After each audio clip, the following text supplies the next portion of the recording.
Yıllar geçse de, ömrüm bitse de, beni öldürse de, döneceğim, bekle Filistin. لو مرت أعوام، لو صلبت أحلام، لو كسرت أقلام، حتما ستعود فلسطين. العودة حقي وقراري، وكذاك طريق الأحرار، في جيبي مفتاح الدار، سأعود لأرض فلسطين. العودة حقي وقراري، وكذاك طريق الأحرار، في جيبي مفتاح الدار، سأعود لأرض فلسطين.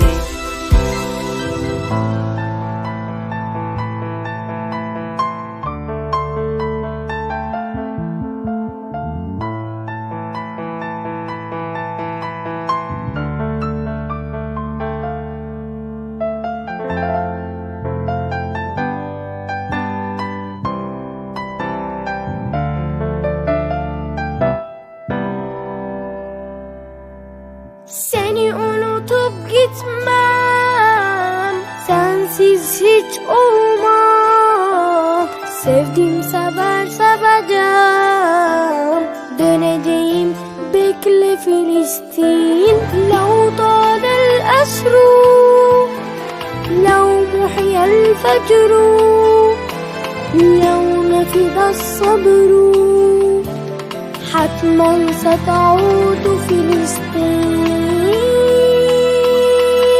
العودة حقي وقراري، وكذاك طريق الأحرار، في جيبي مفتاح الدار، سأعود لأرض فلسطين. العودة حقي وقراري، وكذاك طريق الأحرار، في جيبي مفتاح الدار، سأعود لأرض فلسطين. العودة حقي وقراري، وكذاك طريق الأحرار، في جيبي مفتاح الدار، سأعود لأرض فلسطين. العودة حقي وقراري، وكذاك طريق الأحرار، في جيبي مفتاح الدار، سأعود لأرض فلسطين. If the petition letter being sent to the United Nations in order to solidify the right of return for the Palestinian refugees represents you, this is your chance to add your signature and make your voice heard. Enter the website at www.myreturn.net. Enter your details, your name, email, and the town of origin from which you or your family were exiled. Fill in the relevant fields to secure your data, then sign in the box. You have only completed half of the steps. To fully complete the form, you must log on to your email and open the email from the campaign. If you cannot find the email, check your spam folder. Click on Verify to activate your signature. Congratulations! Your participation in the petition has now been confirmed. Return. My right. My decision.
Welcome, our dear guests and viewers, to the first ever Return Week facilitated by the Palestinian Return Centre, which seeks to mobilise Palestinians and our allies around the world to call for and support the Palestinian right of return.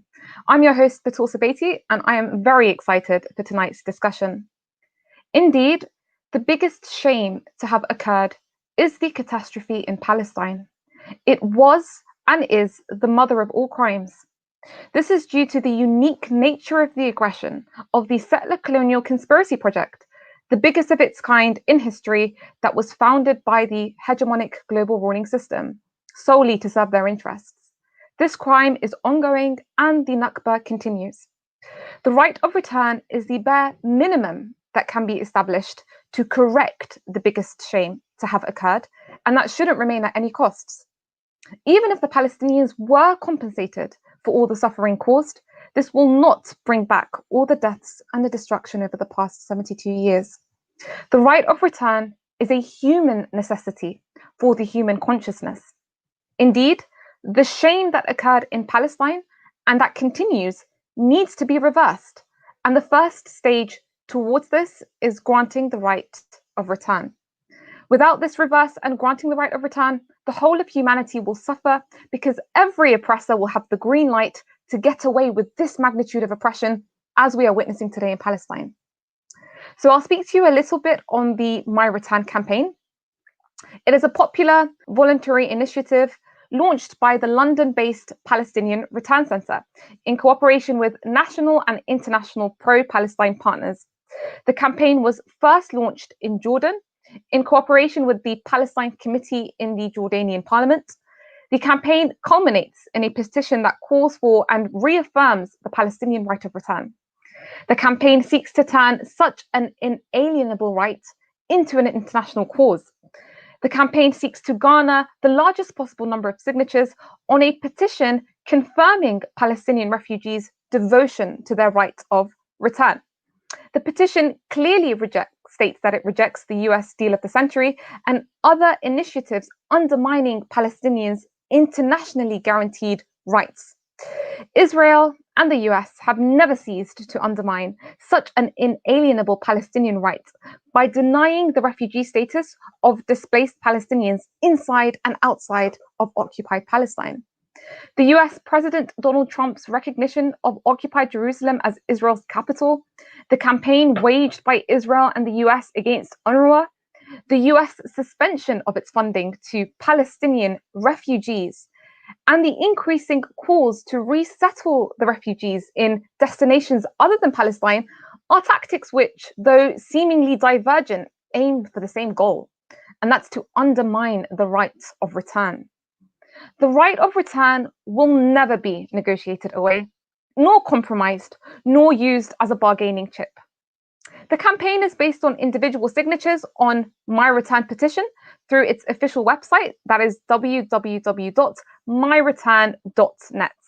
The petition has already garnered over 500,000 signatures, so please do sign it now. We can all be proactive in supporting Palestinian human rights, especially the right of return, by signing, or if you have other means, then by donating to one of the most important organizations on the ground supporting the Palestinian refugees' rights, UNRWA. Anything you can donate will go a long way.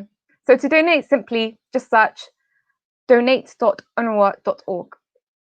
Before introducing the speakers, if you do have any questions that you would like our speakers to answer, then please do leave them in the comment sections and our speakers will try their best in the Q&A at the end to answer them. Now to introduce our first speaker, we have Lubna Shumali. She is the Advocacy Manager at Badal Resource Center for Palestinian Residency and Refugee Rights. Badal is a Palestinian human rights organization that was established in 1998. It is dedicated to defending and promoting the rights of Palestinian refugees and internally displaced persons, regardless of their geographical location, according to the frameworks of international humanitarianism, human rights, and refugee laws. As a Palestinian human rights defender and activist, Ms. Shumali has a bachelor's degree in molecular biology and a master's of business administration from the University of Michigan. Born in Palestine but raised in the US, Ms. Jamali relocated with her family to her hometown in the West Bank in the summer of 2008. She worked with Beit Sahur municipality for 3 years as their international relations officer before signing on with Badal Resource Center in 2012. Lubna, it's an absolute honor to have you, and I will hand it over to you. Thank you, Batul. Good evening, everyone. I hope you're having a great night. Did we get the presentation up or no?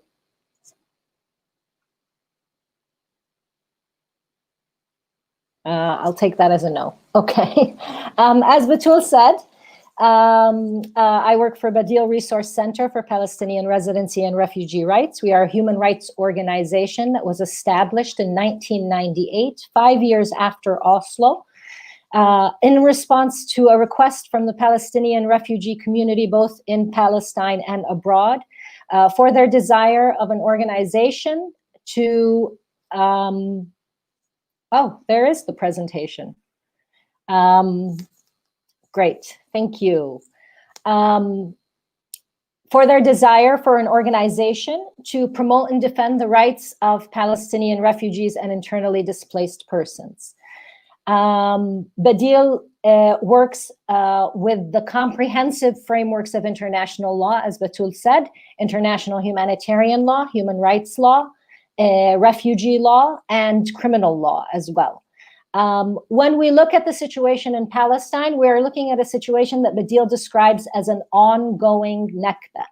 Ongoing in the sense that the Nakba is not limited just to the historic period of the actual Nakba between 1947 and 1949, but rather the displacement and dispossession of the Palestinian people started as early as 1917 with the Balfour Declaration and the occupation by the British and the formation of the British Mandate for Palestine. During that period, approximately 150,000 Palestinians were displaced to areas outside the mandatory borders of Palestine. Then during the actual Nakba in 1948, approximately 750,000 Palestinians found themselves displaced outside the area that came to be called Israel and were displaced to what came to be called the West Bank, the Gaza Strip, and the surrounding countries. Then in 1967, when Israel occupied the rest of Palestine, another 500,000 Palestinians found themselves displaced, some of them displaced for a second time. So when we look at something like the visual that's on your screen there, we see that the ongoing displacement and dispossession of the Palestinian people is ongoing. There is constant displacement and dispossession. This is coupled with the other characteristic of the Zionist Israeli regime, which is their denial of return.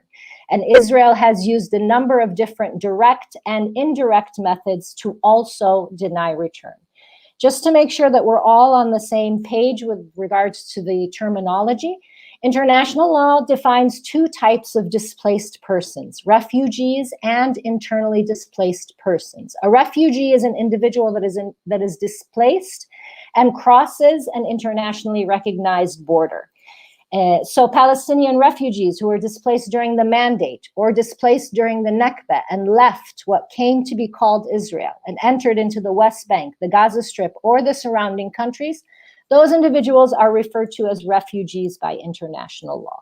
If a person is displaced but does not cross an internationally recognized border, then that person is defined as an internally displaced person. So for example, Palestinians who were displaced from Haifa to Jaffa, from Jaffa to the Naqab. These are areas inside what came to be called Israel.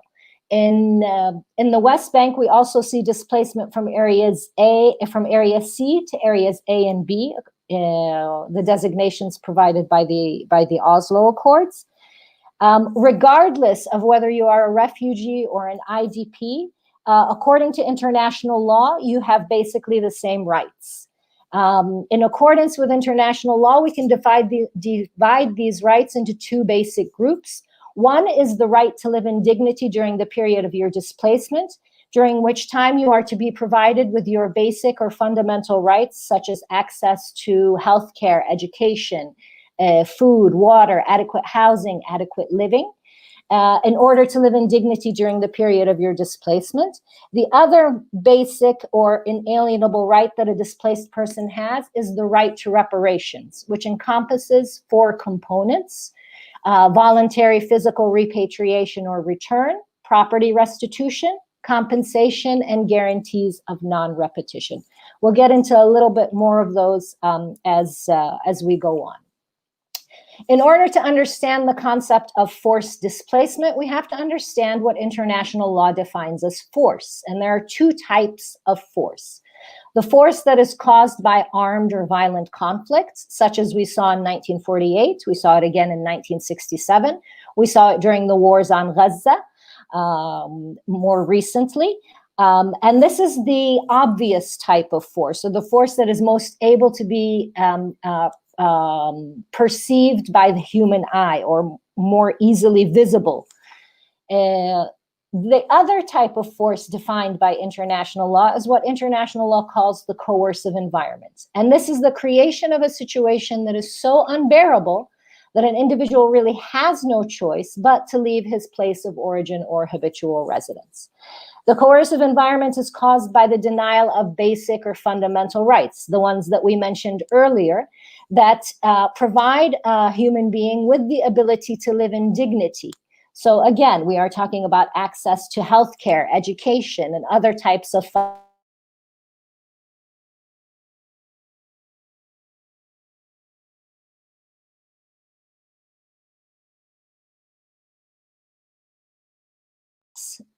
Israel is quite adept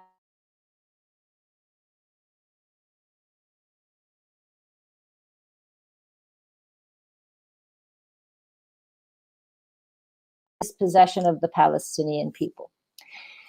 In order to deal with the Palestinian refugee situation, the United Nations created 2 agencies, and these 2 agencies were tasked or mandated to fulfill those rights that we spoke to earlier that belong to displaced persons: the right to live in dignity during the period of their displacement and their right to reparations.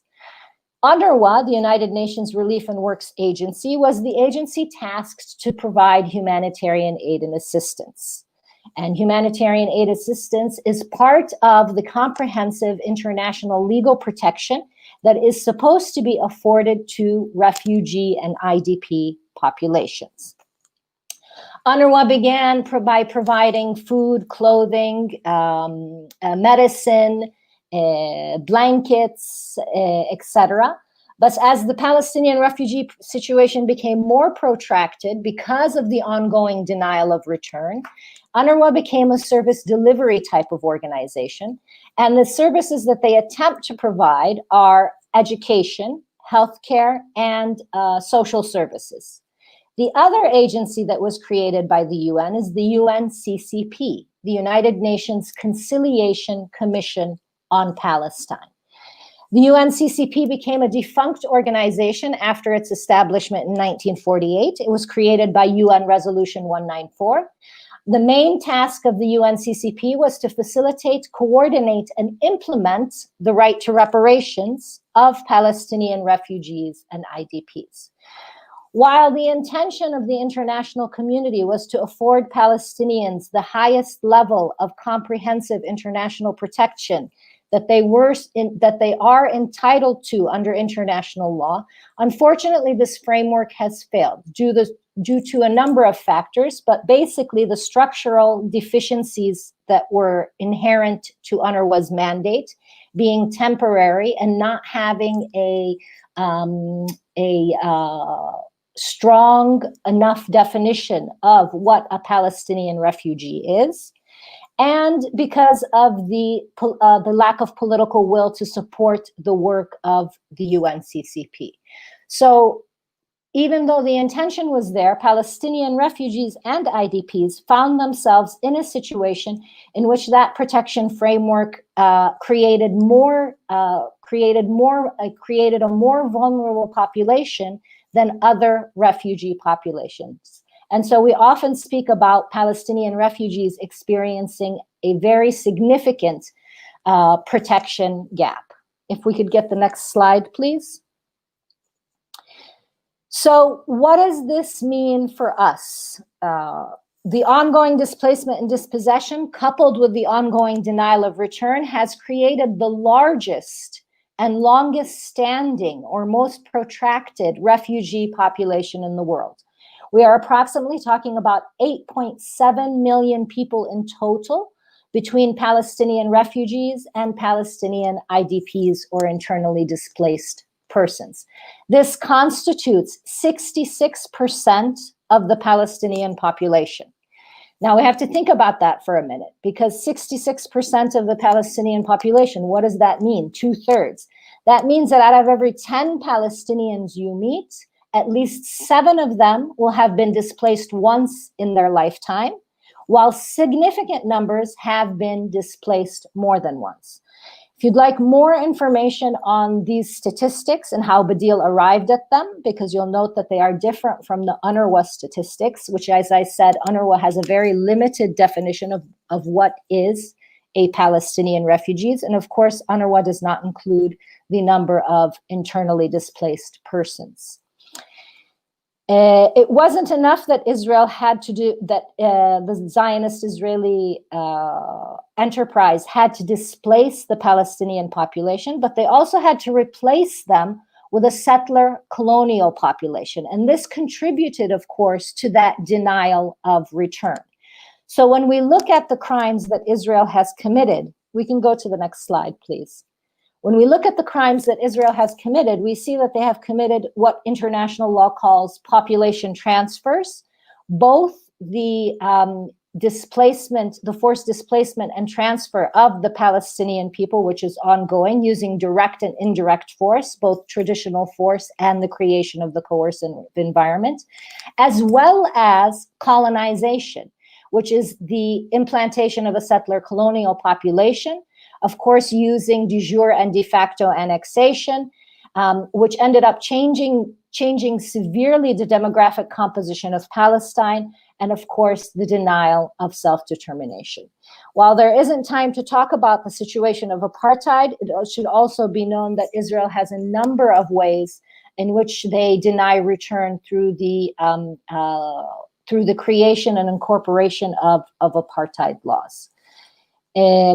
So it follows, if we are going to resolve the issue in Palestine using this, using the application of these legal frameworks, that of colonization and apartheid, and the ongoing displacement and dispossession of the Palestinian people, then we need to come up with a solution, or we have a solution dictated to us by international law, which dictates that we need to apply or create a scenario in which Palestinians are allowed to exercise their right of reparations, as well as a process of decolonization grounded in a human rights-based framework. And I'll stop there.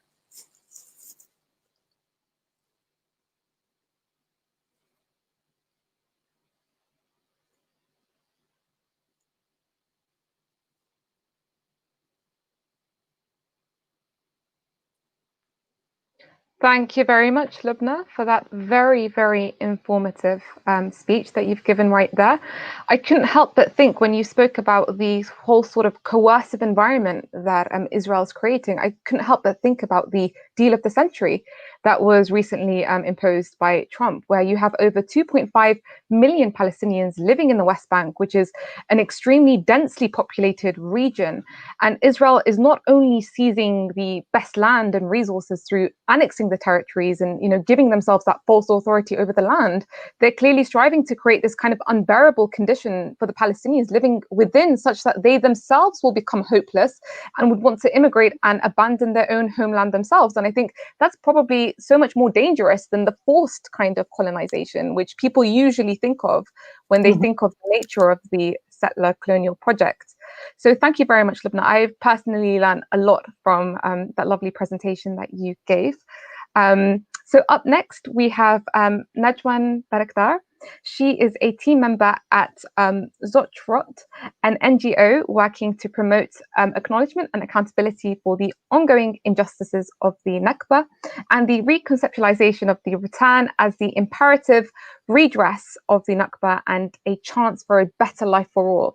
She was a founder, an active member, and spokesperson of several Palestinian and international campaigns, such as Love in the Time of Apartheid. In the past few years, she has been interested in the creation of global freedom movements and has been engaged in the coordination of political tours for international solidarity delegations, such as Dream Defenders, communication and international advocacy at Zokrot and at Rwanda, and services as a board member at Who Profits Research Centre. Without further ado, Najwa, it's an absolute pleasure to have you, and over to you. Good evening. That was Rawa Fund, actually, not Rwanda. So actually, I'm going to start with a very personal story before I talk about the work of Zukhrot, which is one of the things you've mentioned is being an active member and founding member of several Palestinian campaigns, one of which is actually Love in the Time of Apartheid. I think some of the people in here might know this campaign, but this campaign was to actually, we actually founded this campaign to tackle the family and reunification law, which prevents Palestinian families from living together under one roof inside Israel. It also prevents Palestinians from marrying other Palestinians in Arab countries such as Lebanon and Syria and whatever country Israel believes is an enemy state. The reason actually for this campaign reminds me of a very personal story that I encountered as a young teenager when the first time I met a Palestinian refugee in Cyprus. And it was the first time I've actually learned more about refugees and about the important aspect of our Palestinian struggle, which is return.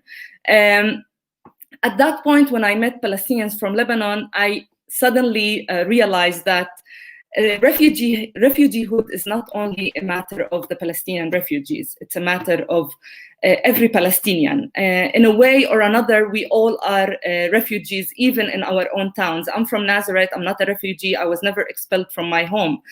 But I do feel a refugee in Nazareth sometimes. I do feel like I'm a refugee in my own land. And I think many of us do. Not because we're not connected to our land, but because of the continuous discriminatory policies that Israel enforces not only on Palestinian refugees, but on us. When a Palestinian refugee cannot visit Nazareth, he cannot visit me, and that's also against me. I'm not trying to compare the suffering, but I'm trying to actually make this, unify this return issue to be a holistic approach of every Palestinian. Because if I look at Palestinian youth in Nazareth today, they are trying to reclaim their own space and their own city. The old city of Nazareth, even though Nazareth still exists as a Palestinian city, it did suffer during the Nakba. Many people were expelled from Nazareth. Many people found refugee in Nazareth and stayed there. So today, even though we all live in Nazareth, we all know that Nazareth is suffering a lot as a result of this colonialist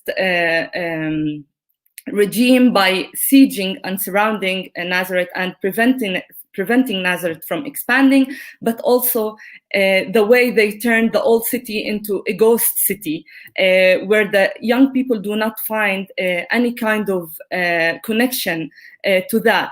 And today, reclaiming return is not only reclaiming return, from refugees in the diaspora or refugees in different places, it's also by the people of their own cities and towns who are trying to reclaim their own space.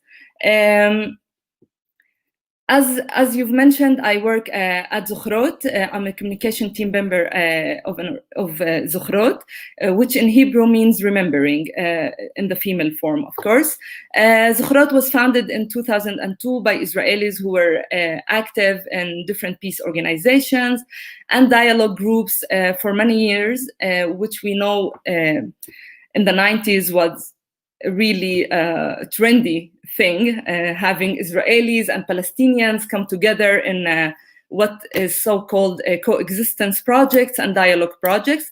But many of these people realized that gradually that silence and the lack of acknowledgement and redress for the crimes of the Nakba and the failure to recognize the Nakba as the root cause of the current reality prevents human rights efforts by Israelis from being effective. So they started a project called Nakba in Hebrew to initiate activities of commemoration and acknowledgement. This group at some point later on became Zukhrot. Zukhrot uses memory as a powerful political and cultural tool, but tries to offer a different form of memory than the one Zionist movements offers, which is why the name in Hebrew is in the female form, a memory that's not patriarchal, not militaristic, and most importantly, inclusive, and that does not call for defensiveness and aggression as lessons of the past, but for accountability, to redress and reconciliate. A memory that in the tradition of a feminist movement puts emphasis on the oral history and eyewitness accounts as reliable and believable over the official history written by the fascist regime and the Zionist movement.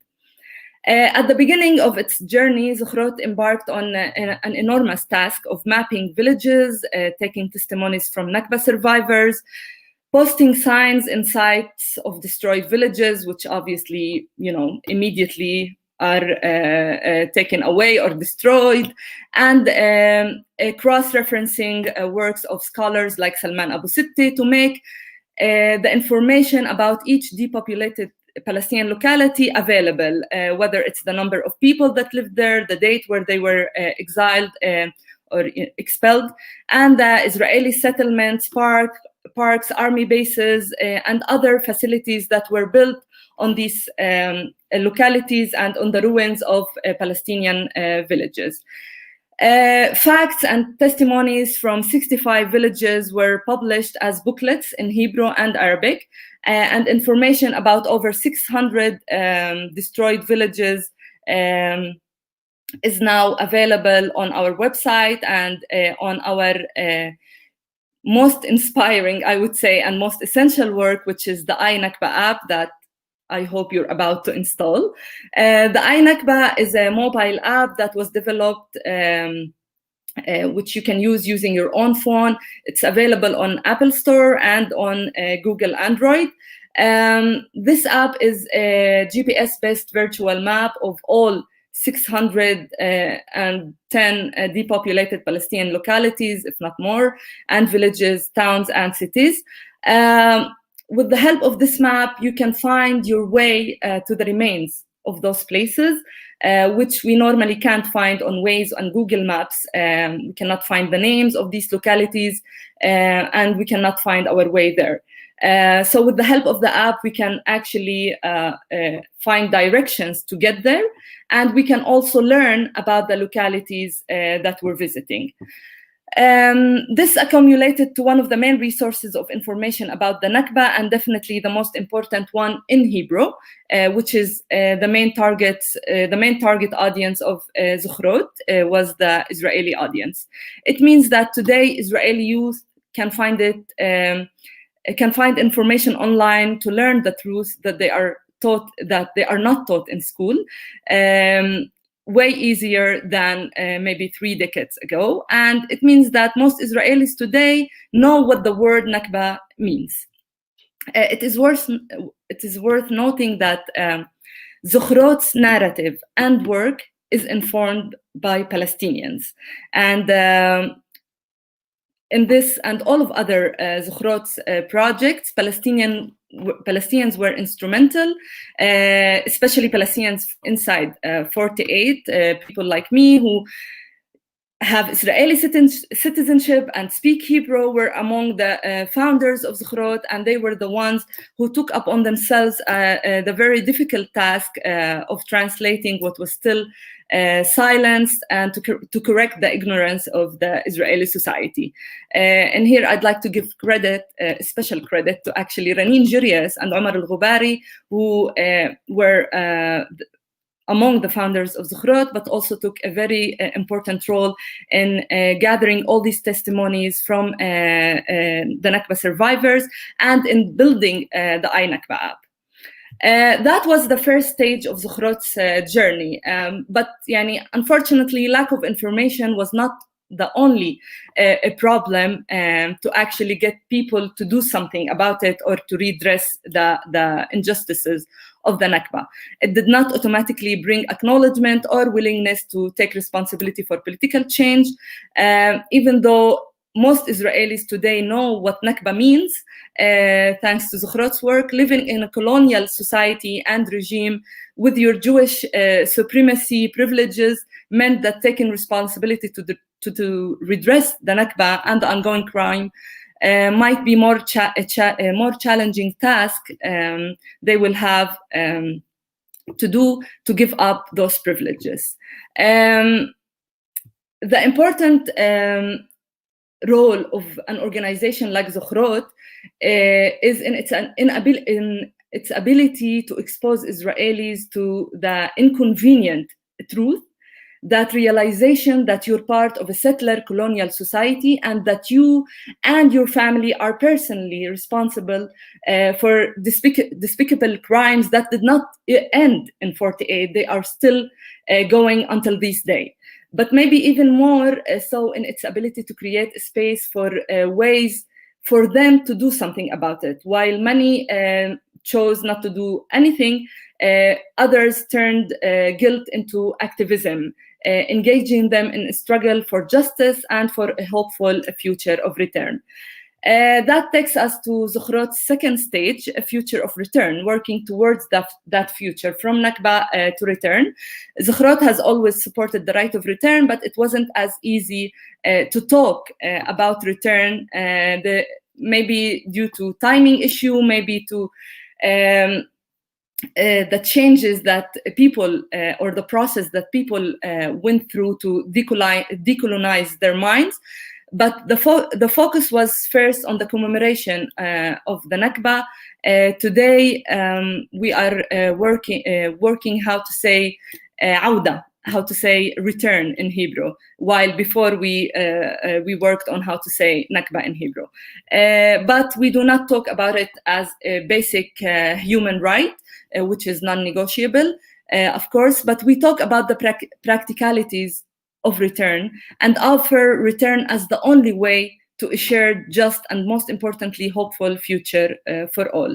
This is a more challenging conversation among Israelis and among the international community, obviously, that we had to be creative about, we had to be inclusive, and this is why today we use imagination as a political tool to envision a future of return and a real free democratic space for all inhabitants and returnees. Zochrot's work takes us to through activism courses, planning courses, tours, and educational activities. We work on to decolonize the Israeli society and create a culture of return.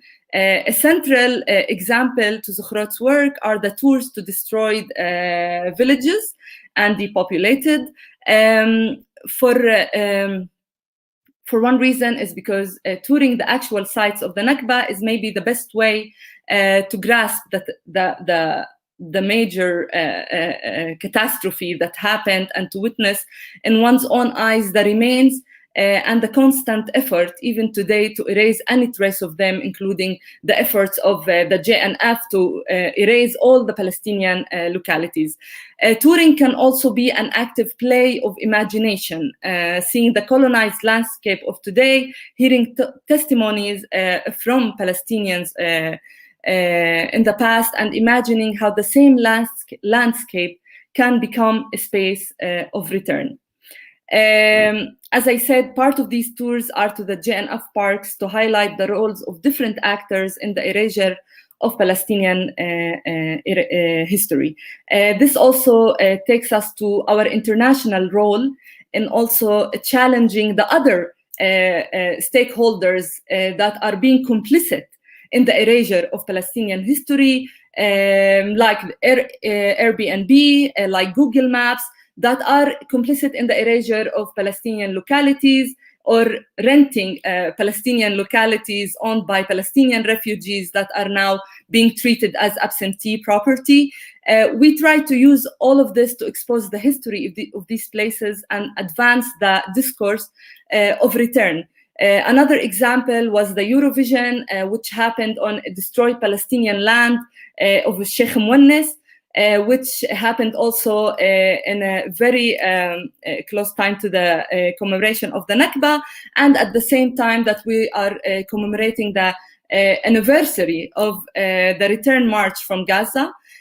All of these events that are happening around us, whether the siege of Gaza, whether COVID-19, whether the ghettos in Palestine 48, all of these are examples that are a result of the ongoing Nakba that happened, and are more of a reason to think of a return as the only solution to all these problems, because the Nakba is the root problem for many of, for all of our actually, current reality. And return would be the only solution to that, to the ongoing displacement and demolishing, the land theft, but also the refugeehood we all feel as Palestinian, even in our own spaces. Whether it is not because we cannot see our family, or whether because we cannot feel safe at our own homes and cities due to the increasing number of crimes, and due to the Israeli harassment and discriminating policies against us. I think I'm out of time, so maybe I'll leave the rest for the questions. Thank you very much, Najwan. That was a very comprehensive presentation, and particularly focusing on the fact that we need to treat the root cause and not the symptom. And that's exactly what the right of return signifies. It signifies treating the root of the oppression that exists. So thank you very much. And whilst you were speaking as well, what came to my mind is how the settler colonial state works. So in order for it to survive, it has to dehumanize the oppressed. And in this case, the way that the Palestinians are dehumanized is that they're called terrorists. And so obviously Israeli citizens are naturally indoctrinated within their education systems to believe this. So this is where, of course, the work that you do is actually very essential, because we have increasingly seen, Israelis standing up to this rogue Israeli regime because of their human consciousness. For example, not wanting to serve within the IDF. There are many examples of that. So thank you very much, Najwan. It was an absolute pleasure to listen to your presentation. Up next, we have Ramzi Baroud. So Ramzi is a journalist and the editor of the Palestine Chronicle. He is the author of 5 books on Palestine, including My Father Was a Freedom Fighter, The Last Earth, and his latest, These Chains Will Be Broken, Palestinian Stories of Struggle and Defiance in Israeli Prisons. Baroud is a non-resident senior research fellow at the Center for Islam and Global Affairs, Istanbul Zain University, and at the Johannesburg-based Afro-Middle East Center. His website is www.ramzibaroud.net, so please do check it out. Without further ado, Ramzi, I will hand it over to you.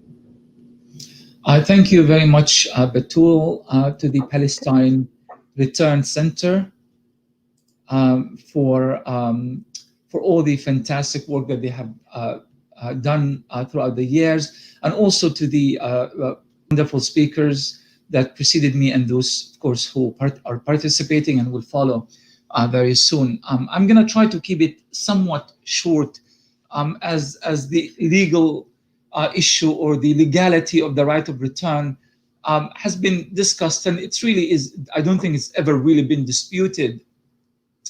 As well, the issue has constantly been that of politics.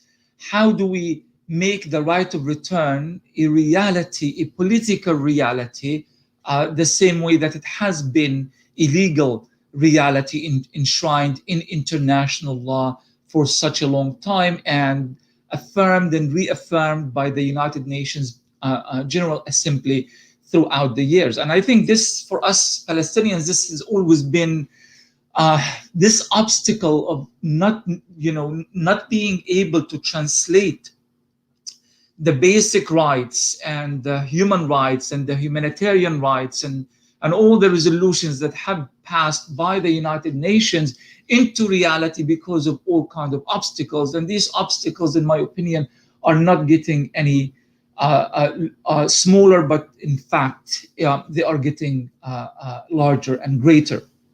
Now, just a quick re-identification of myself. Yes, I am a writer and a journalist and such, but I'm also a refugee. And for me, perhaps this is the most important part of my identity. It's the core of my identity. And I, despite the fact that I live in other parts of the world now, and I'm not living in my refugee camp in Gaza anymore, I still identify as a refugee. Because for us, refugees, the matter of being a refugee is not, it's not this typical understanding that we are in need for help and we need food and and support and scholarships and all sorts of things.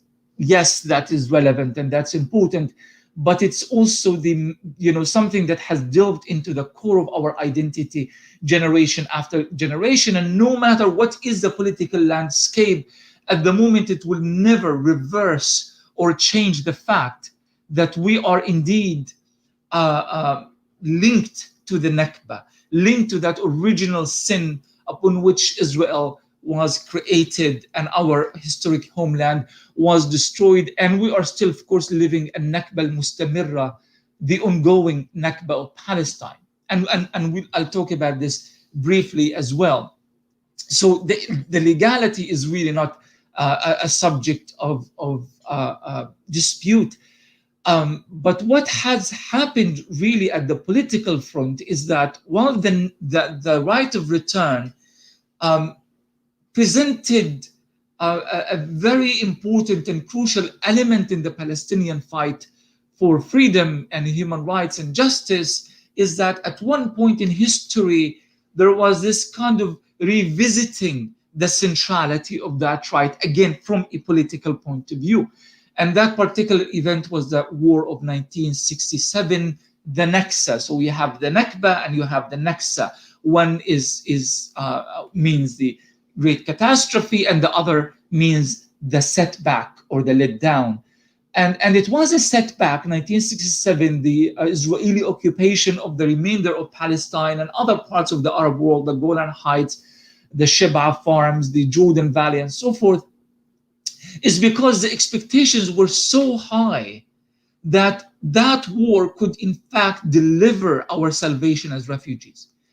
In fact, in my book, My Father Was a Freedom Fighter, I interviewed many Palestinian fighters from that generation who fought in the 1967 war, and I was told that one of the words that they used to repeat during their military training as they are jumping, through hoops and through tires and that sort of thing, was the word "auda, auda, auda, auda," means return, return, return, return. It was absolutely crucial to the Palestinian collective mindset.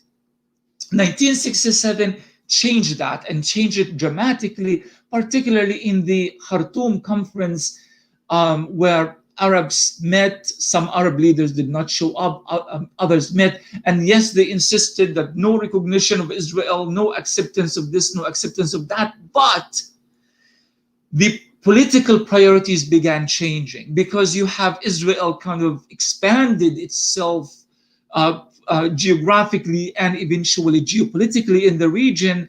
And that forced some sort of a political rethink about the centrality of the Nakba. Now we are talking about Palestinian territories occupied in 1967. So the discussion of Palestine and the political reality created by the Nakba of 1948 somehow were marginalized slowly and eventually almost removed entirely from the political paradigm of the Palestinian leadership eventually, but also of Arab governments as well. So this idea, we talk about normalization that's happening right now between various Arab countries and Israel, that really, its roots go back to that kind of reality that was created as a result of the war, where the US got involved fully as Israel's main supporter in the region, and the Arabs were constantly being reminded by American officials and others, you have to be pragmatic. You have to only negotiate regarding what is possible. And the Nakba, obviously, the right of return, millions of Palestinian refugees finding their way back to Israel, to today's Israel, this new reality that was created, the terminology that have changed, really seemed to be an unrealistic demand for Palestinians. Now, two things have developed during this as a result of this change. One is that the Palestinian leadership itself began changing its language. And we're not talking about Oslo, or the Madrid talks 1991, or the Oslo agreements 1993, or the Paris Protocol, or all the so-called compromises that happened since then. We are talking about a language that was changing as far as the late 60s, early 70s, where Palestinians were being told that in order for you to be engaged as part of this American-controlled new reality, American-shaped and constructed new reality in the region, you have to understand that you have to accept certain things. And eventually the PLO sadly accepted them, 242, 338. And that acceptance was not, it was not done in exchange for any major Israeli compromises. In fact, there were zero Israeli compromises regarding the acceptance of this new reality, but rather for the Americans to engage the PLO in low-level talks in Tunisia. Now, I know I'm going into some details that may seem irrelevant here. The point I'm trying to make is that the kind of compromises made by the Palestinian leadership at the political front was, completely inconsistent with what the Americans and the Israelis were giving back, if anything at all.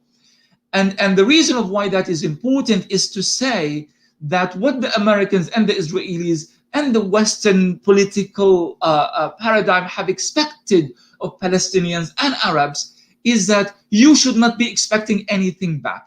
We are the ones controlling this new reality. Talking about nonsensical right of return, impractical solutions, sentimental ideas are of no relevance to this new reality. And sadly, this, despite of all the fiery speeches by Arab rulers and governments throughout the years, this is the reality that is really sinking in right now.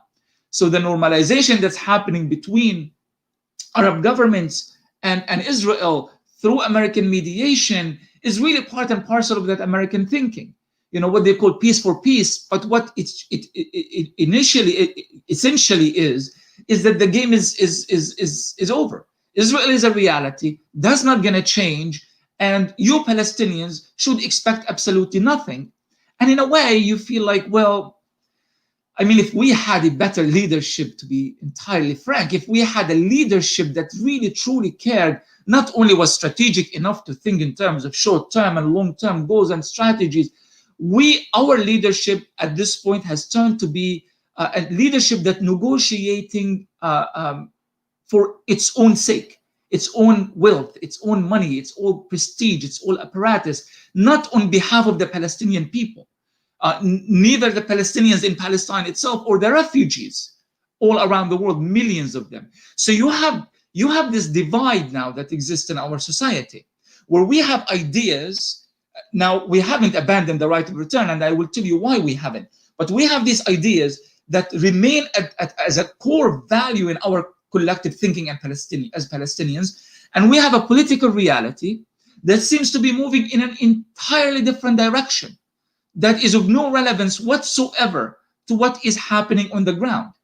On the ground, what is happening is military occupation, apartheid, ethnic cleansing, protracted Nakba, what Ilan Pape refers to as the incremental genocide, the siege on Gaza, the wars on Gaza, and so forth. But what is happening politically, it's really, things seems to be looking up as far as peace is concerned.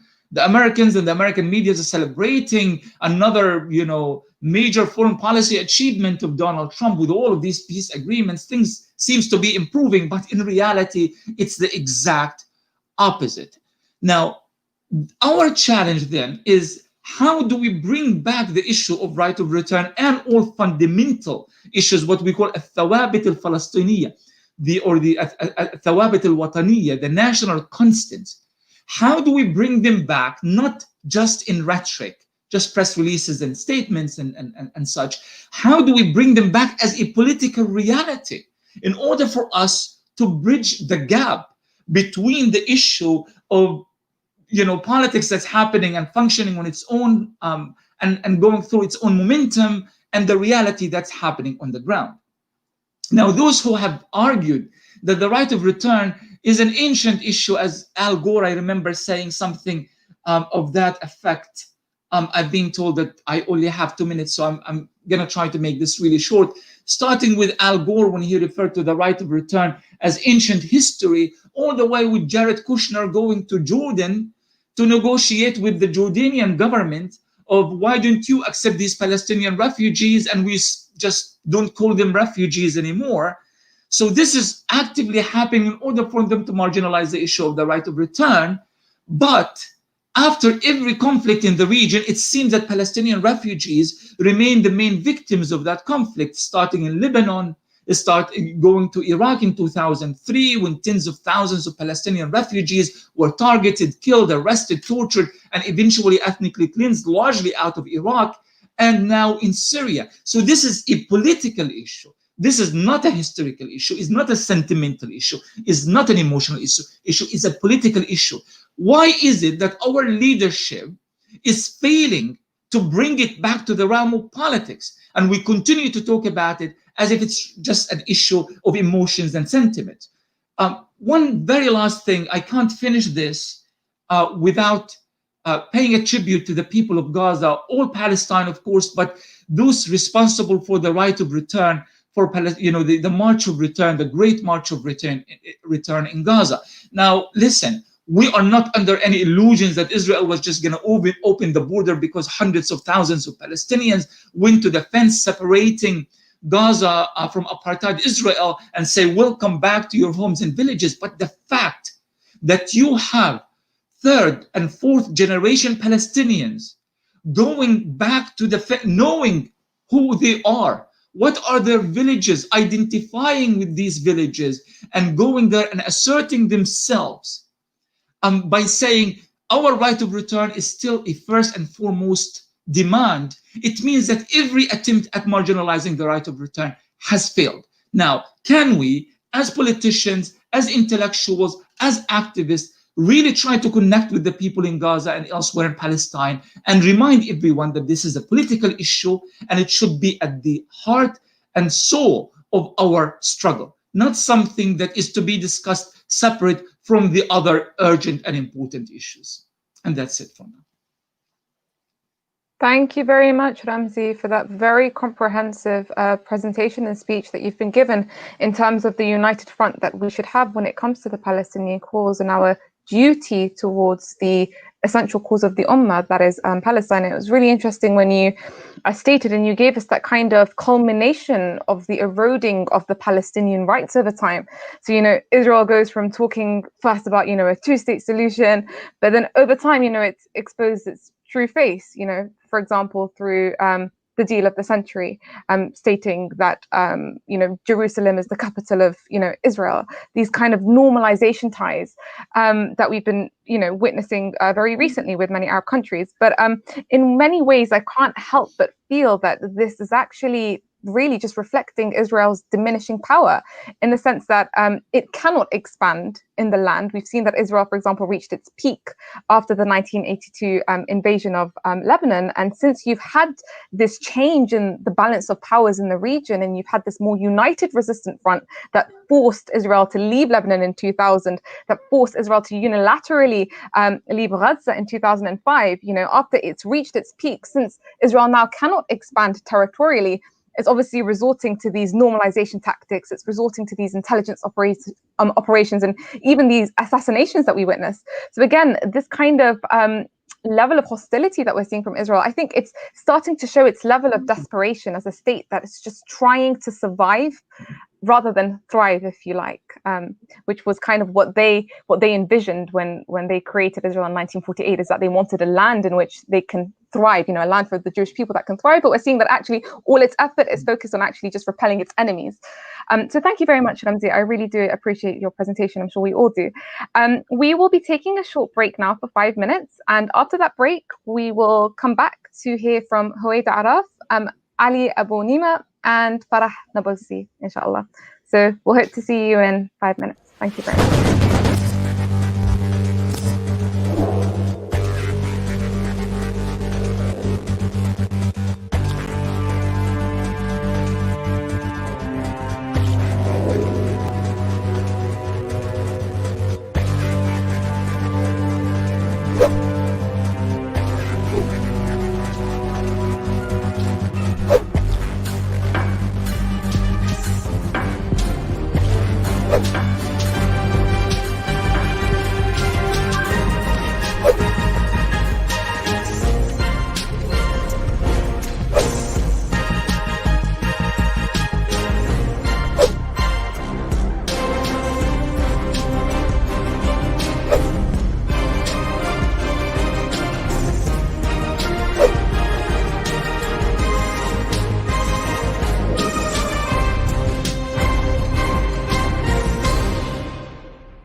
If the petition letter being sent to the United Nations in order to solidify the right of return for the Palestinian refugees represents you, this is your chance to add your signature and make your voice heard. Enter the website at www.myreturn.net. Enter your details, your name, email, and the town of origin from which you or your family were exiled. Fill in the relevant fields to secure your data, then sign in the box. You have only completed half of the steps. To fully complete the form, you must log on to your email and open the email from the campaign. If you cannot find the email, check your spam folder. Click on Verify to activate your signature. Congratulations! Your participation in the petition has now been confirmed. Return. My right. My decision. If the petition letter being sent to the United Nations in order to solidify the right of return for the Palestinian refugees represents you, this is your chance to add your signature and make your voice heard. Enter the website at www.myreturn.net. Enter your details, your name, email, and the town of origin from which you or your family were exiled. Fill in the relevant fields to secure your data, then sign in the box. You have only completed half of the steps. To fully complete the form, you must log on to your email and open the email from the campaign. If you cannot find the email, check your spam folder. Click on Verify to activate your signature. Congratulations! Your participation in the petition has now been confirmed. Return. My right. My decision.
Welcome back, our dear guests and viewers, to this very important panel discussion on the right of return for the Palestinians. We are very excited to be joined with Huwaida Araf as our next speaker. Huwaida is a Palestinian-American attorney and human rights activist. She is the co-founder of the International Solidarity Movement and the former chairperson of the Free Gaza movement, which in 2008 sailed the first two boats across the Mediterranean to confront and challenge Israel's illegal blockade on the people of Gaza. She was one of the primary organizers of the Gaza Freedom Flotilla that was sailing, and she was actually sailing with it when it was lethally attacked by the Israeli Navy on May the 31st, 2010. She currently practices law and organizes in Detroit, Michigan. Recently, Huwaida served as a 2020 Bernie Sanders delegate to the Democratic National Convention. Huwaida, it's an absolute pleasure to have you with us, and I will hand it over to you.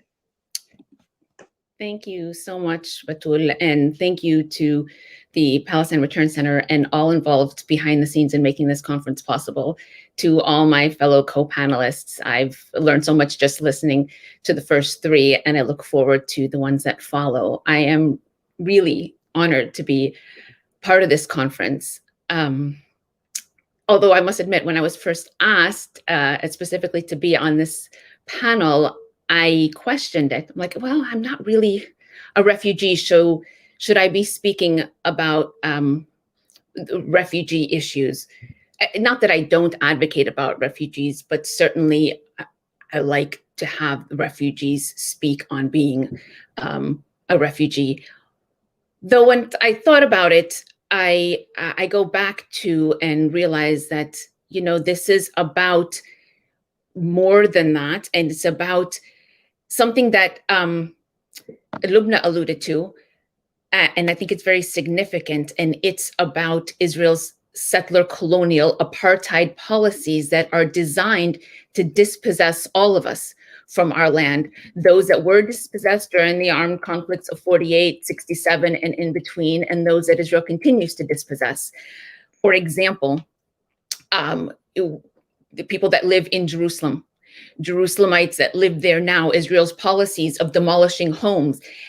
I don't know if many people know that since 1967, Israel has stripped over 15,000 Palestinians that live in Jerusalem and carry a residency card. They're not even considered a citizen of any state, just the right to live in Jerusalem, stripped them of these cards just because they were gone out studying or somewhere a little too long and didn't follow their stringent policies to be able to keep their residency cards. And now if they're going to come back to their homeland, they have to come as visitors, or they cannot come at all.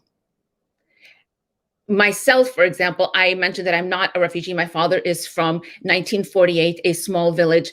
I was born in the United States, and my father was able to pass along his citizenship to me. But Israel has a law that you can only pass along citizenship once if the child is not born in Israel.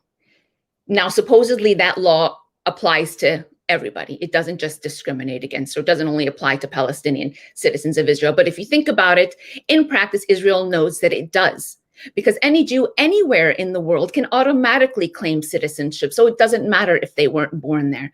But for me, when I was pregnant with my first child, wanting to give that child citizenship, not because I want the child to have Israeli citizenship, but knowing that if he didn't have it, Israel could prevent him from coming back to his homeland and getting to know his extended family and where his mother is from. And so when it came time for me to give birth to my first child, I had to leave my family and I had to leave my husband, because Israel doesn't allow my husband to come in. He tried, he flew over with me, but Israel arrested and deported him.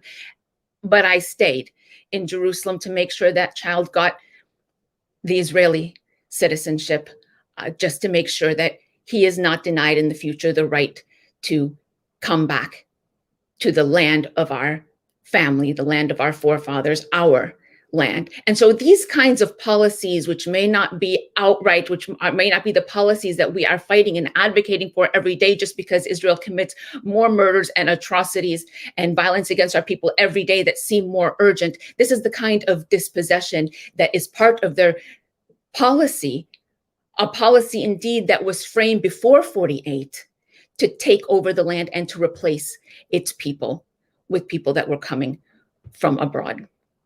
So that was a long introduction to my thinking around speaking on this particular panel. But I was actually asked to speak about my experiences with the International Solidarity Movement, about organizing boats to Gaza, and to mention the law. As Ramzi so eloquently stated, the law is on our side. There is no question about it. It has never been questioned. And when I think about the law, I frequently think about something one of my students said to me in 2007 and 2008. I was teaching at Al-Quds University Law School in Al-Quds in Jerusalem. And I was teaching international human rights and humanitarian law. And one day my student says to me, you know, miss, this is all nice, but it doesn't apply to us. And what she meant was, there is nobody holding Israel accountable for violations of these laws that destroys people's lives every single day. The law is there. But what is how do you make it relevant? You know, we are today recognizing or marking the anniversary of UN Resolution 194. Yesterday marked the anniversary of the Universal Declaration of Human Rights, which sets forth the global principle that every person is created equal and is entitled to life, liberty, and security. The UN Charter, the very foundation of the institution maintaining international legal order, talks about the right to self-determination. It's in the first article. And yet these are things that Palestinians are denied, and the world knows that Palestinians are denied it, and nobody's doing anything about it. And that is because the implementation of the law, enforcing the law, has always been a matter of political will. The people have to force that political will. And so how do we do that?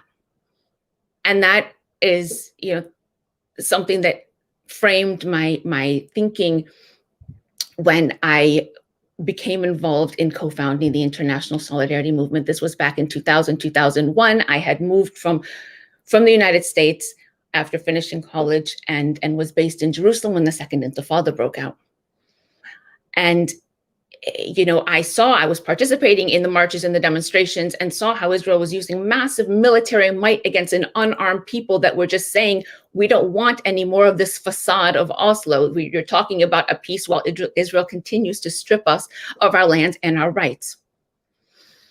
But when, after the first month of an unarmed uprising, the Second Intifada, and Israel having killed 127 Palestinians with bullet wounds mainly to the chest and head in a shoot to kill policy, these unarmed protests died down, and not because Palestinians suddenly were reluctant to sacrifice for their freedom, but because the strategy, the efficacy seemed lacking, especially when we no longer had a body that seemed to represent, you know, during the first Intifada, some of you that have lived it and that have studied or read about it, know that it was a very organic movement with leadership on the ground from the people planning the actions and people really believing in our right to shake off this occupation, and mobilized in a largely unarmed popular uprising to do that. But come the Second Intifada, you have a Palestinian Authority that is negotiating and that is supposedly responsible for the people on the ground, and that had no strategy in terms of what to do. And so Palestinians were being killed and nobody was being held accountable. Palestinians were being blamed for their own death.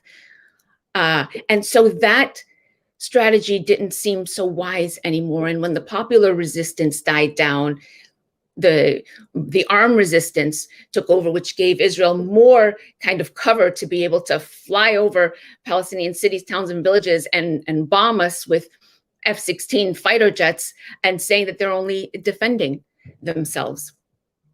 And so the International Solidarity Movement was an idea to, let's get everybody to come here to Palestine to see what's happening, to stand with Palestinians for protective accompaniment, for telling the world what's really happening, and for letting the Palestinian people know that they are not alone, You know, the governments aren't implementing the law, but people actually care and are willing to come and stand with them. And it's not that the idea of international solidarity was necessarily new. I mean, it wasn't new at all. In fact, the Palestinians and the PLO in the 60s and the 70s had recognized the importance of international solidarity and had forged revolutionary solidarity bonds with anti-colonial movements around the world.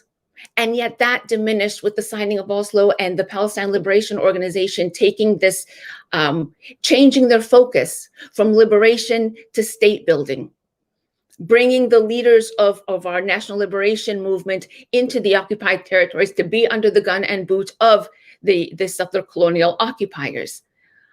This changed what the movement was able to do. And really with the second intifada, that the leadership was absent, unfortunately. And those kind of street leaders were being wiped out by Israel, assassinated, put in jail. And so international solidarity movement, let's call people here, let's see if it'll work. And it did. I won't go into all the details, but years later, we started also the idea of votes to challenge Israel's criminal blockade on our people in Gaza. And most people thought it was a crazy idea. In fact, I, in the beginning, thought it was a crazy idea. I mean, what are we going to take a small fishing boat and go confront the Israeli Navy? But the idea was not to actually make it into Gaza, but to try to expose to the world that Israel's policies are not about security, but are about trying to bring a people to their knees so that the people give up when Israel is able to maintain its dominance and subjugation of the Palestinian people. This is unacceptable. And so we're going to take to the sea and we're not going to turn around. And if Israel stops us, hopefully the whole world will rise up. And it was, you know, some people say that it's really brave to be on those boats, but it's not the people that were on the boats as much that made it happen. It's all the people around the world that followed the trip, that made calls, that expressed outrage, that really made the action, the symbolic action in itself successful. And we never expected to get into Gaza. This was the summer of 2008. But we did at the last minute, the Israeli military and the government. I mean, they made the decision to back down and we made it to Gaza. It was probably one of the happiest moments of my life to that point, to see tens of thousands of people in Gaza rushing to the port to meet us, to meet 40 internationals from countries that are complicit in supporting Israel's attempt to annihilate them. Yet they received us with open arms and such happiness because they saw that people were willing to stand up. And something kind of on a personal note, I was one of 2 or 3 Palestinians out of 44 on that delegation. And in 2008, unfortunately, the divide between Hamas and Fatah and the split between West Bank and Gaza, not just the physical, obviously, division, but the political ones between the political factions was so great. I made a point to say when I got there that I'm a Palestinian. My father is from 48. My mom is from Beit Sahur in the West Bank. I live in Ramallah. I teach in Jerusalem. I was born in the United States. And I carry the greetings and the love of all of these Palestinians as I come home to my people in Gaza. And the next day, I was taking a small delegation to Khan Yunis to just to see the situation there and get an update. And an elderly Palestinian man approached me and with tears in his eyes said, "Thank you."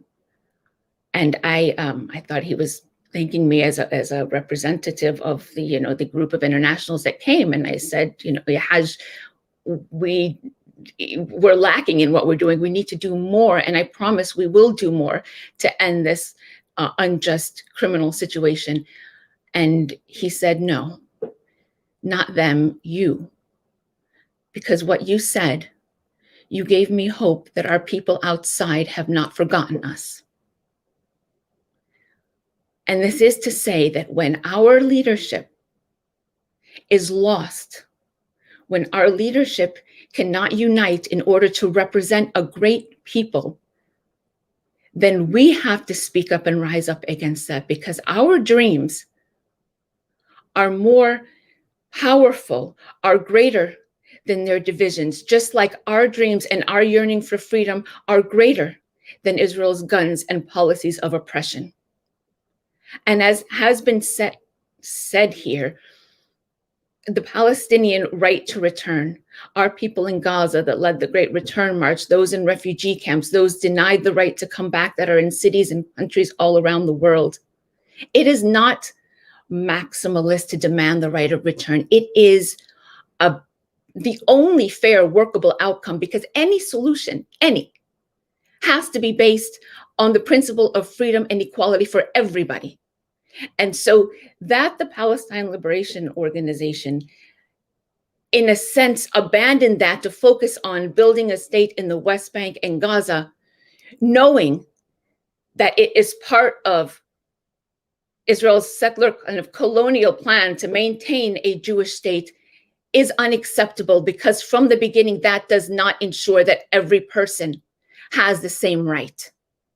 And so from the beginning, that is unacceptable. I want to end kind of on a positive note in saying, Palestinians, you, these groups around the world, the international solidarity movement, and the dozens and dozens of projects and organizations and groups that grew from that and that grew organically, the global boycott, divestment, and sanctions movement. It is happening. It is happening where we are building alliances, raising our voices, getting into political positions. We are making a difference. It is sad that that difference is absent. There's an absence of political leadership to kind of guide it. We could be so much stronger, but that is not something that is going to slow us down. Hopefully, as Palestinians, we will get our internal house together to be able to more strongly kind of lead this powerful international solidarity. But it is there and it is growing. And so I thank you for being a part of that. Remember that we are united. There is no division when we're talking about achieving the dreams of freedom and really implementing the vision that we all hope to see in the future, to see for our kids, I know that I want my children to grow up in, and you yours. And so I thank you for being here. I look forward to your questions, if there are any for me, and to listen to the esteemed speakers that are coming up next. Thank you, Batul. حبيبتي هويدا أحسنتي. Very well done on that beautiful presentation where you speak about the importance of not losing sight of the focal point, and that is ultimately the liberation of the land. And of course, you spoke about the aspect of accountability. So in the case where Palestinians are denied the right to return, then I can't help but feel like human values in that case will be reduced to nothing. They will be stripped off their weight, of course, because of the temporary and narrow interests of the world powers to create a state at the detriment of another people that is actually occurring at the expense of principles and values. And of course, when values are reduced to nothing and there is also no accountability, then this becomes a recipe for arrogant powers to repeat such aggression and to get away with it. So what is actually happening in Palestine could reoccur if the right of return is not granted, because then every oppressor will have the green light to get away with this magnitude of oppression. So it's understanding that calling for the right of return of the Palestinians is calling for the return of restoring justice and protection and safety for the whole world, not just Palestinians themselves, but for everyone in their entirety. So thank you very much, Huwaida. It was an absolute pleasure. Up next, we have Ali Abunimah. So he is the director of the widely acclaimed publication, The Electronic Intifada, an independent non-profit publication focusing on Palestine. He has written hundreds of articles and spoken on the topic all over the world. He is the author of One Country, A Bold Proposal to End the Israeli-Palestinian Impasse, and The Battle for Justice in Palestine. I welcome you, Ali, and looking forward to hear your talk.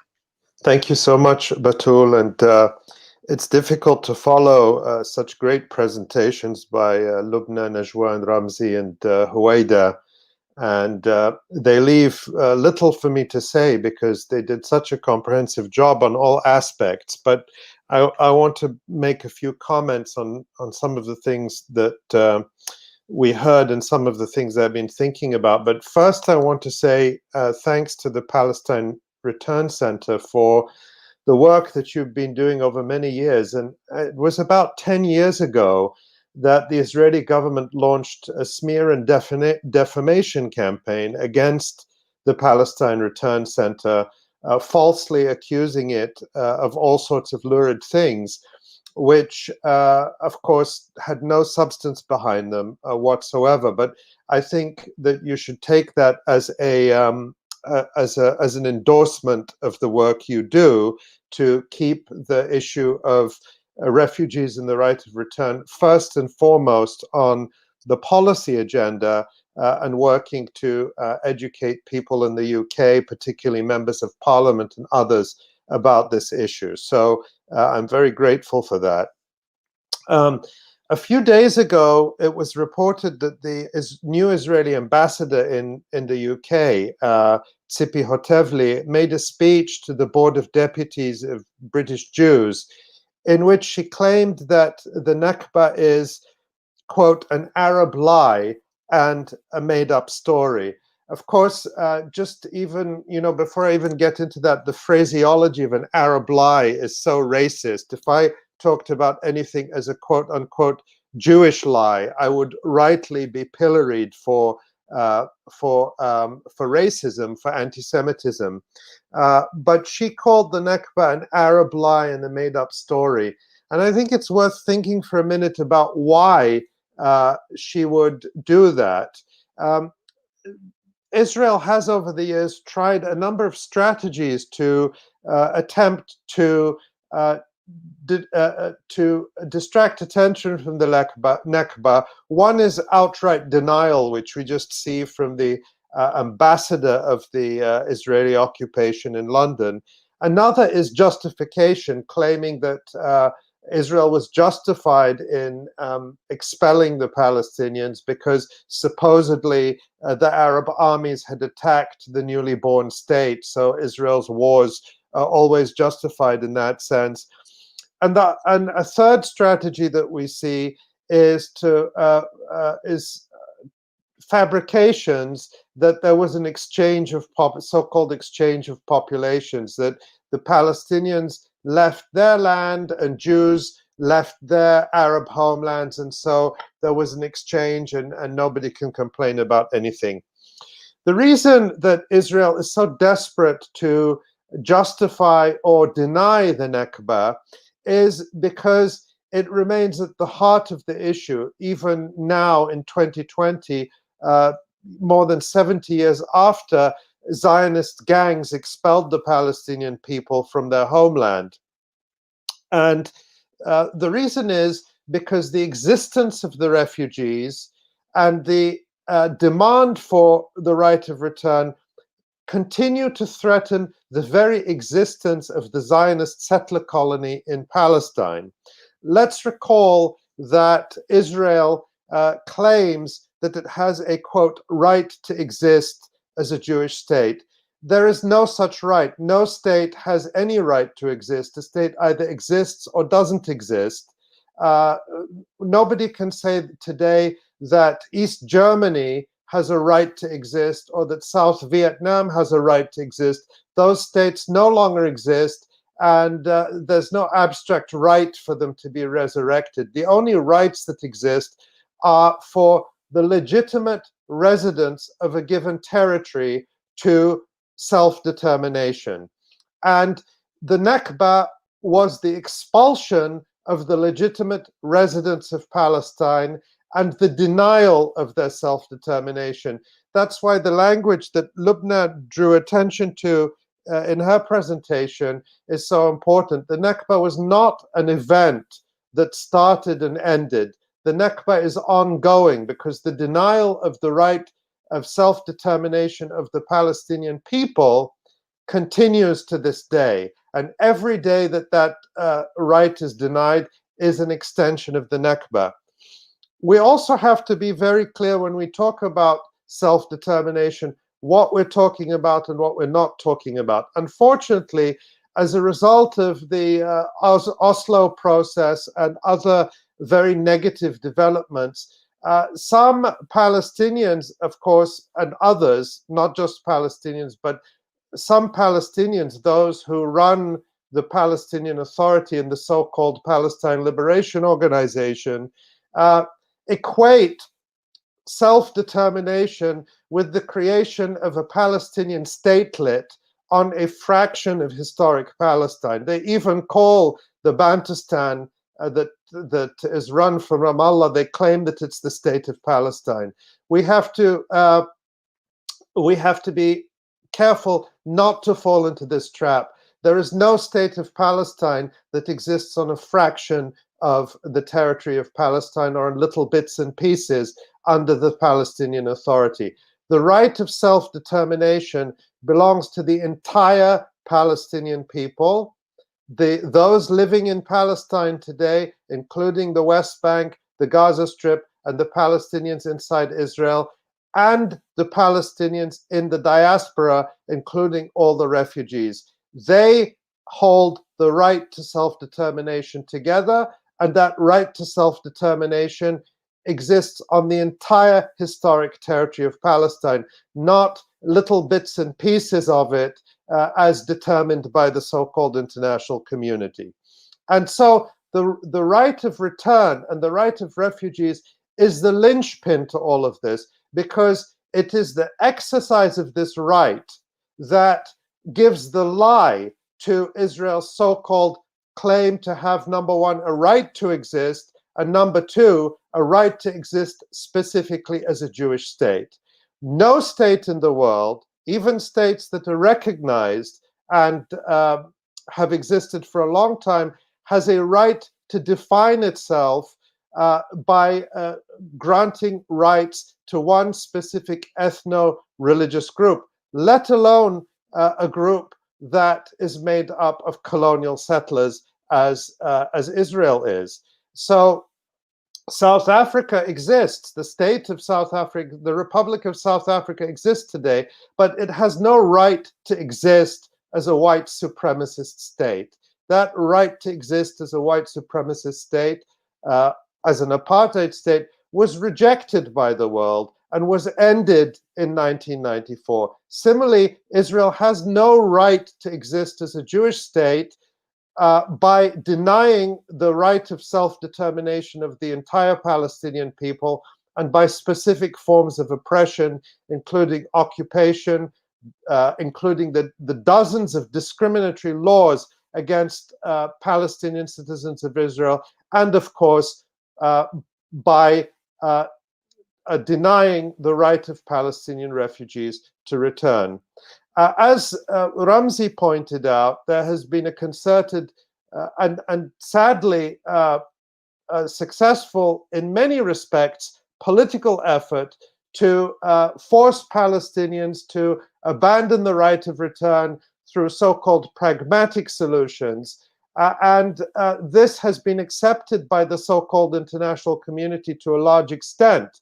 The Trump administration went further than the others in trying to liquidate the right of return, liquidate even UNRWA, the UN agency that looks after Palestine refugees, in order to make the refugees disappear from the agenda.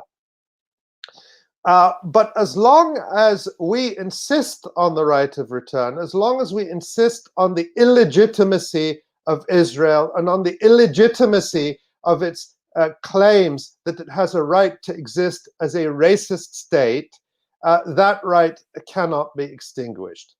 I know that I only have a few minutes, so I want to draw attention to some of the contemporary battles that we are having to fight now.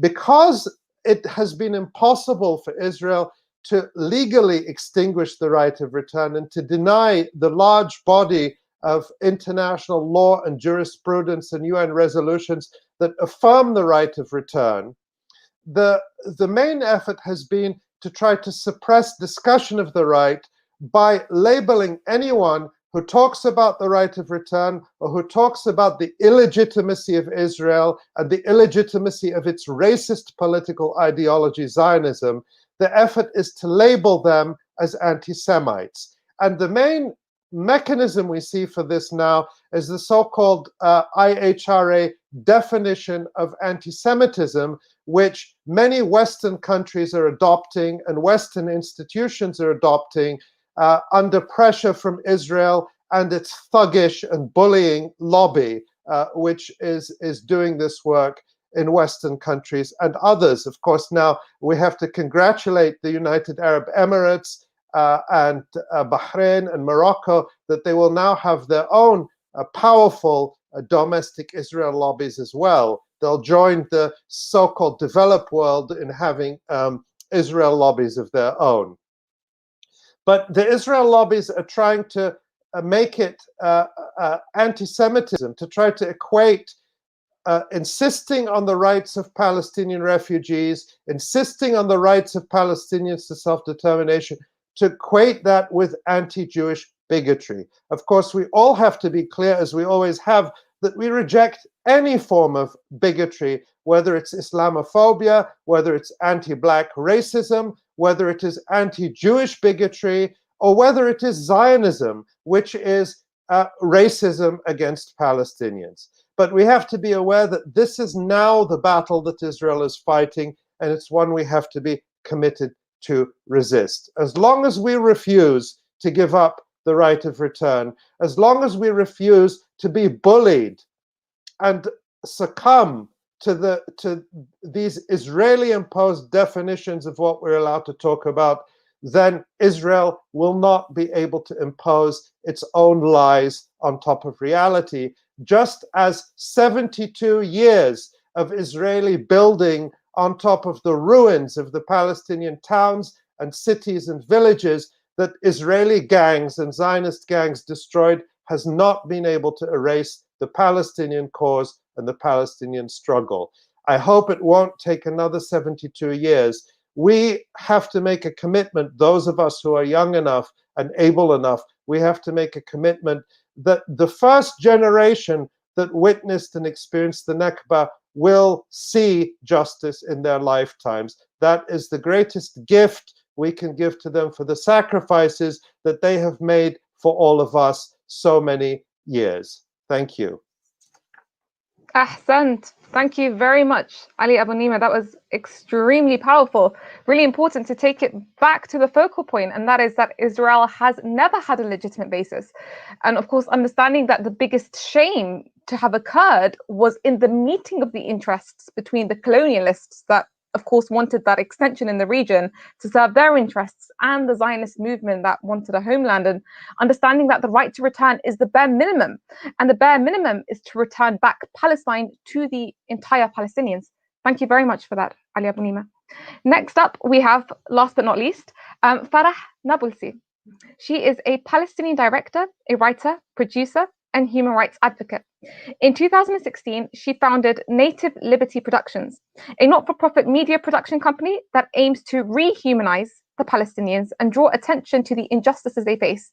She is also the founder of oceansofInjustice.com, an online educational platform with news from the Israeli-occupied territories.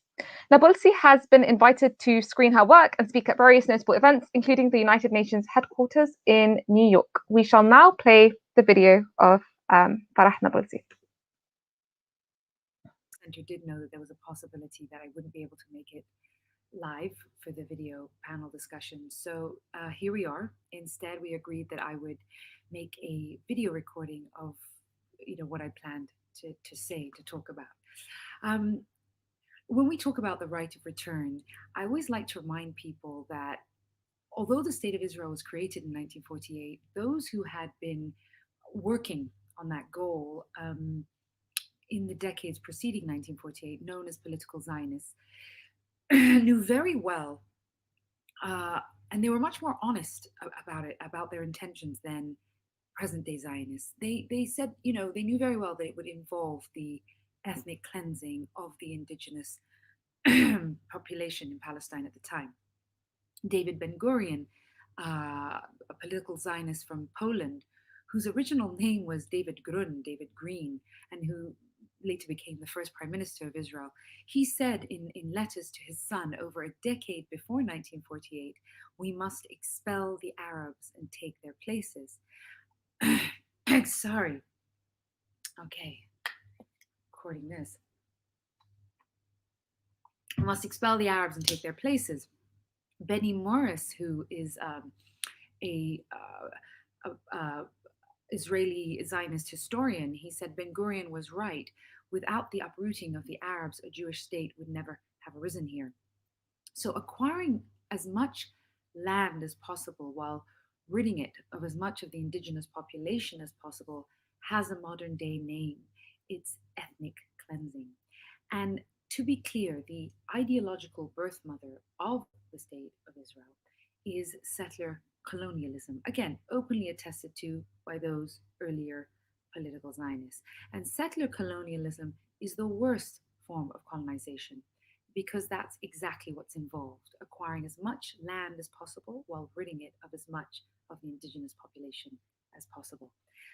Vladimir Jabotinsky, one of the foremost Zionist leaders, said as far back as 1923 in his famous essay, The Iron Wall, Zionist colonization, even its most restricted, must either be terminated or carried out in defiance of the will of the native population. So he called it how it is. He called it how it was and how it is. And this guy is a national hero. I mean, he's got more streets named after him in Israel than any other famous person has anywhere in the world. So the establishment of the state of Israel was through ethnic cleansing. It involved the violent displacement of several 100,000 indigenous Palestinians, right? Some people say it's the numbers around 700,000 men, women, and children, which in 1948 actually constituted a huge percentage of the total population at the time. And essentially, the state of Israel could not or could have never been founded as a Jewish state without expelling most of the Palestinians on the land that became Israel. The seizing of Palestinian lands, homes, property amounted to a multi-billion-dollar theft that could only be maintained by ensuring that the expelled Palestinians and their descendants were never allowed to come back. They were never allowed to return. And in 1967, with the same ideological birth mother, that same intent of acquiring as much land as possible while ridding it, of as many of the Palestinians as possible, again, hundreds of thousands of Palestinians were driven from their homes and made into refugees and never allowed back, which brings us to where we are today, where those refugees and their descendants amount to around 6 million Palestinians who remain stuck in squalid refugee camps, some even displaced 2-3 times over. So that brings me to what I want to hit home today for this panel and the viewers. Rather than me risking going into even more details and UN resolutions and international law and potentially repeating what some of the other speakers, the panelists might talk about, and I'm not there to sort of edit as we go along what I would have said or refer to the other speakers, what I will do is a quick rundown, a reminder of the actions that individuals can take, not only to have the right of return enforced, but what we can do to end this whole ongoing catastrophe, this ongoing injustice, and really finally see a free and equal Palestinian people. One state or two state is not relevant for us today in this conversation, although personally, I think a two state died a long time ago. In fact, I think it was brutally murdered. And I want to cover what most of you may already know, but would hopefully serve as an inspirational reminder and certainly be something to be shared with others who are not so clear on what they can do. As I know personally, I get emails and direct messages on social media and these questions all the time in Q&As and panels of what can I do to help? So here goes. If we want to see a freedom for Palestinians with their rights to life and liberty of person installed, and an end to the checkpoints and the walls and the apartheid and military oppression and the child prisoners, and the right of refugees upheld, and then we must get more active. Now, if someone wants to run for Congress or as a member of parliament, awesome. You know, I'm not going to go into those kind of details of what and how you can do that. Although that's great and it's extremely important. But I want to remind everyone about the more micro individual efforts versus the macro that collectively add up. And I will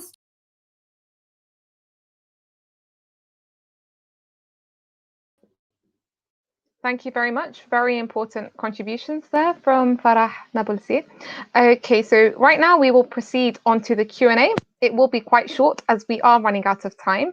There are two important questions that we want to answer for today, inshallah. So the first question for our panelists is the following. What is the reason behind Israel's staunch breach of international law by denying Palestinian refugees their right of return? So whichever panelist feels comfortable with starting the discussion.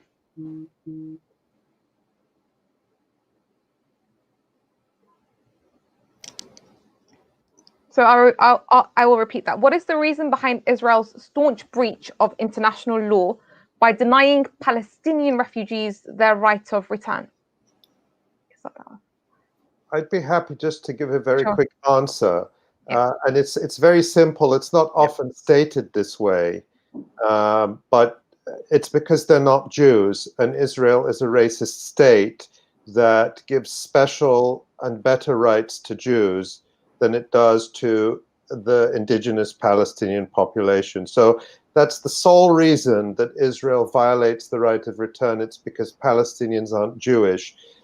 Gaza has been under siege for almost 14 years, a brutal siege, a deadly siege. We don't have time to go into the detail of that now. But if one thing was different, if the Palestinians in Gaza were Jewish, Israel would tear down the fences, tear down the sniper nests, end the blockade. Huwaida and her comrades would not have to try to get to Gaza in a fishing boat. And everyone will be allowed to go back to their land, which, as we know, is largely empty. Remember that the Palestinians in Gaza, whom Israel was murdering with snipers during the Great March of Return, were often looking at their own land just a few miles across the ghetto fence, and that land is empty. Most of it is empty. And the reason they're not allowed to go back is solely because Israel is a racist state, and Palestinians are from the wrong ethno-religious group as far as racist Israel is concerned. If I could add to that, Batul, Sure. It's also the issue between legitimacy and legality. Israel recognizes that it is doing everything that is illegal, and so it has to acquire legitimacy. It has to acquire legitimacy from the international community so that it can continue to do what it does in Palestine, which is displace the Palestinian population and the people, try to marginalize their rights, their right of return and right of self-determination, and try to claim those rights for itself. And one of our speakers has already indicated that we all recognize Israel's illegality.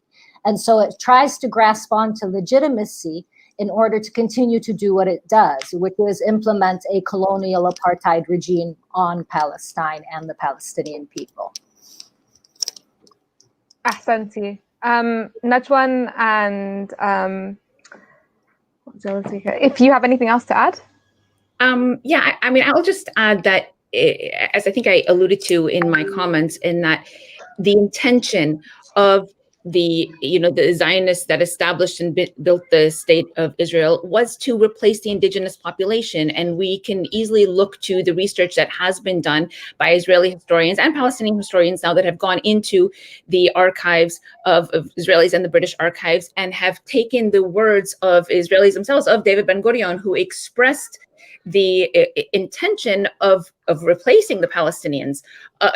When he was asked or presented with the notion that how Israel is going to survive state, he said it has to be the percentage of native Palestinians to Jews that has to be no less than 80-20. He was also had a fear that was expressed that if Palestinians, the Palestinians that remained in 48, that were not brutally kicked out, displaced, killed, like they will become a fifth column. What to do with that? We either have to arrest them or kick them out. And he said, I prefer that we expel them.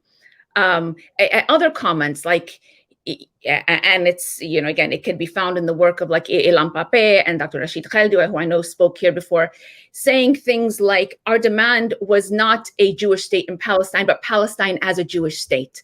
And of course, to turn Palestine into a Jewish state, you have to get rid of the indigenous people, kill the indigenous people, and not allow them to return. And as Ali said, because they are of the wrong ethno-religious character, they cannot return, because that would disrupt the nature of the state that Israel wants to create. And that is why even as citizens, those of us that have citizenship in Israel, constantly think of ourselves and are told that we are a demographic threat to the Zionist project. And I would add to Huwaida's comment, and we are constantly called as Arabs only. We are never called Palestinian by the Israeli media, and that's not a coincidence. I think the idea is to actually refer to us as, some a community, or like not even a community, individuals that came from different places in the world that are Arabs but do not have an identity. And there's an attempt to erase the Palestinian identity even inside Israel, in order to erase also or to deny the indigenous community from its rights, even when they try to return in their own land. If a group of of people from Iqrith are trying to implement return to the destroyed village of Iqrith, they are being denied by the Israeli military, destroying their buildings or their attempts to actually build a room or a home inside their own destroyed village, which they can see but they cannot stay in. So these are other attempts to actually also erase the Palestinian identity inside Israel. Ahsan, such powerful points raised from all of our dear panelists. The second question that we have, and this is the final question, it goes as follows.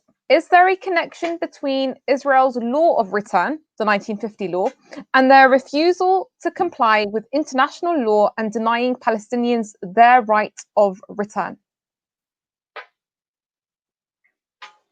So is there a connection between Israel's law of return and their refusal to comply with international law and denying Palestinians their right of return? It's open to our panelists.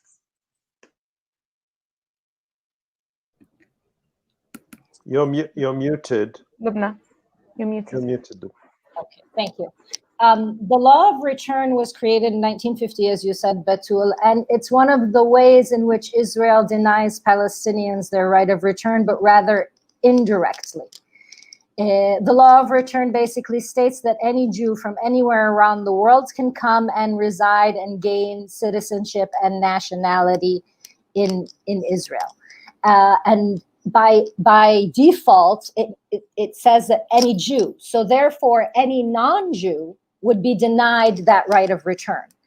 And so this is one of Israel's apartheid laws, a law that elevates the status of a certain group based on their identity, in this instance, a religious identity that Israel has identified as Jewish, and allows them to exercise that right while denying it to another group of people, which are the non-Jews, in this case, the Palestinians, who are treated as the inferior group. So it is one of Israel's first and foremost apartheid laws that was created in order to maintain that demographic composition that they created with the Nakba.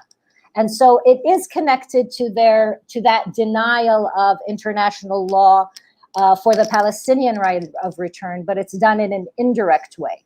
And so it's not always picked up as such by the international community, or I would even dare say there's a denial of the international community of the apartheid nature of the state of Israel. Because once there is recognition by the international community of its apartheid nature, then international law dictates that the international community must act. So the acknowledgement by the international community of Israel as a colonial apartheid state would dictate that it would have to intercede and intervene in order to halt these crimes. And so this is why there's also a rejection by the international community to make these acknowledgements.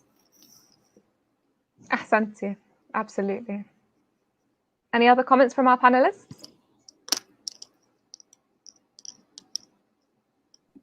I think I would just add that in addition to what Lumna said, there have been efforts by the Israelis to even strip Palestinians that do have citizenship in the state of Israel of that citizenship, most explicitly, or where it's targeted toward the Bedouin community. Over the past few years, they have actually told them that the original granting of their citizenship was a mistake. In a lot of cases, there are a few thousand cases like that with Bedouins who have been considered citizens, and who actually a lot of them served in the Israeli military, now fighting to maintain their citizenship.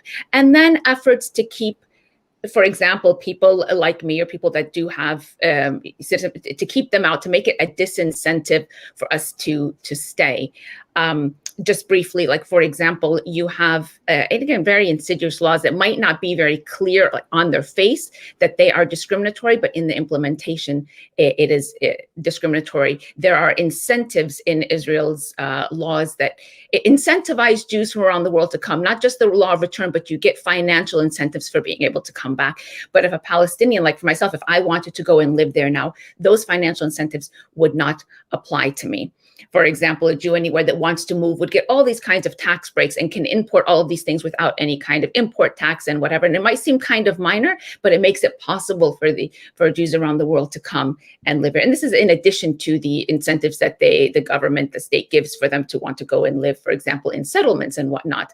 But my sister years ago tried to go back and tried to bring some of her stuff and was taxed heavily for trying to bring stuff back to come back and live. And she was a citizen. So these kinds of lesser known laws that make it easier, make sure that Israel can maintain, again, this demographic balance that they want, to make sure that Israel always stays a majority Jewish state.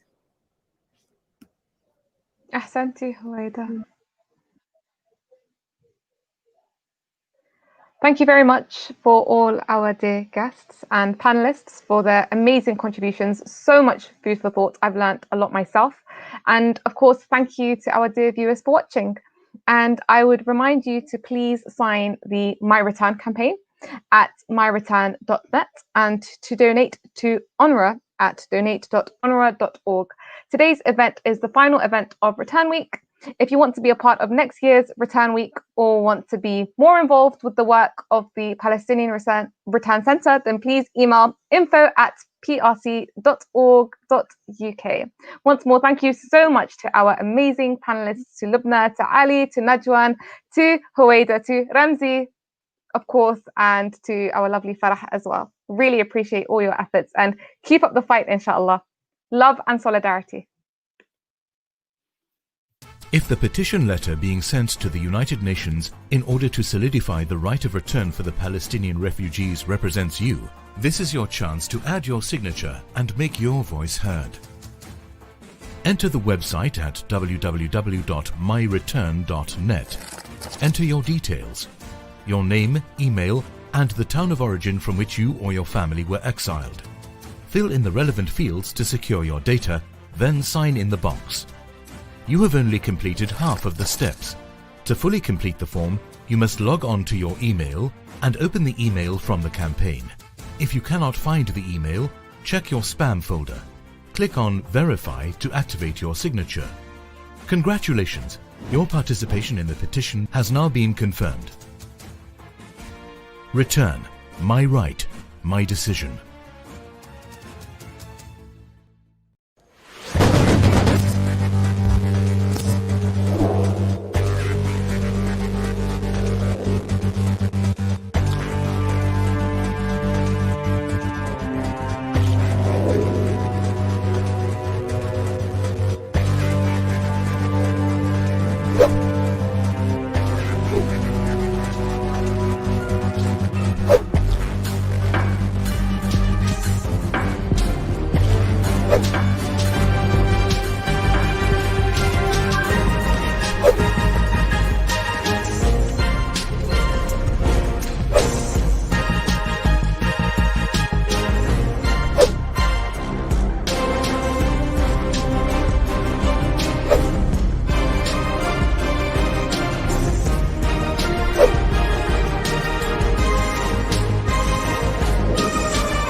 Yıllar geçse de,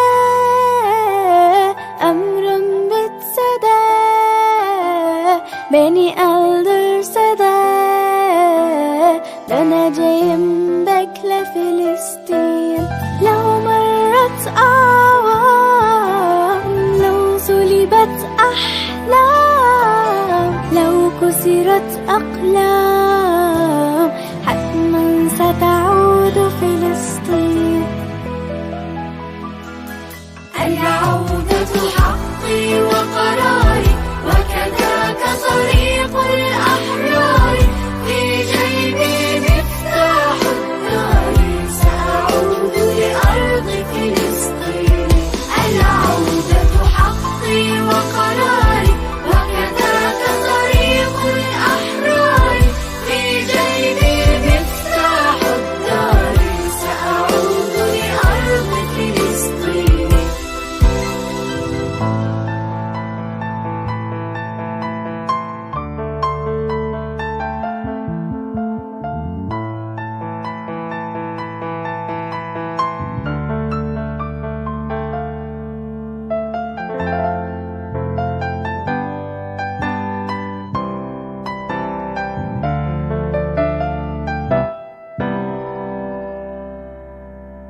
Seni unutup gitmem, sensiz hiç olmam. Sevdim, sever, seveceğim, döneceğim, bekle Filistin. لو طال الأسر، لو محيا الفجر، لو نفد الصبر، حتما ستعود فلسطين.